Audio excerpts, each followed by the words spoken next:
साथीहरु यो भिडियो छ नि यो भिडियो चाहिँ यति शेयर गरौँ कि त्यो काठमाडौँमा बस्ने छ नि त्यो जितेन राई भन्ने गुइठे हो त्योसम्म पुगोस् है साथीहरु। यो भिडियो पुरा हेरेर यो भिडियो चाहिँ पुरै शेयर गरौँ है।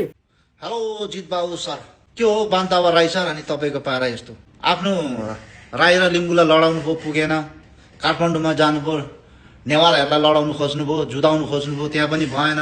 लास्टमा तराईतिर आउनुभयो, मधेसी मोर्चालाई लडाउनु खोज्नुभयो, त्यहाँ पनि भएन।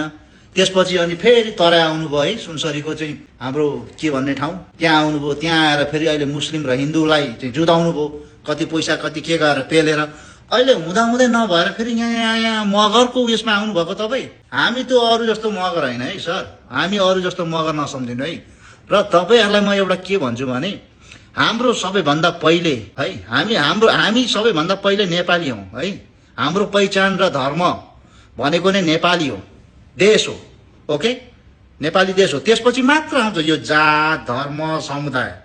ओके, यदि तिमी, तपाईँ त के भन्नु यस्ता है, यदि तिमी र तिम्रा जो समर्थकहरू न्यायको पक्षमा हुन्थ्यो भने तिमीहरू जुनसुकै जात वा सामुदायिक भए पनि तिम्रो साथ दिन्थ्यौँ हामी, बुझेनौ कि? तिम्रो साथ दिन्थ्यौँ हामी। तर अहिले हामी तिमीलाई साथ दिने अवस्थामा छैनौँ।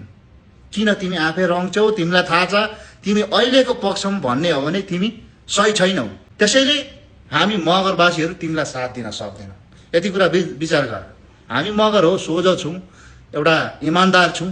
तर यो होइन कि तिमी जस्तो फटाको पछि लाग्छौ भनेर नसोच्नु। यदि तिमी सही थियौ भने हामी सही तिम्रो पक्षमा लाग्थ्यौँ, तिम्रो समर्थक हुन्थ्यौँ। तर यो पालि तिमी सही छैनौ, विचार गर। र अर्को कुरा याद राख, देश र देशको सोझा साझा जनताको विरुद्ध उभिने तँहरूले नि जनताको विश्वास र सम्मान गुमाउँछस्। यो कुरा याद गर।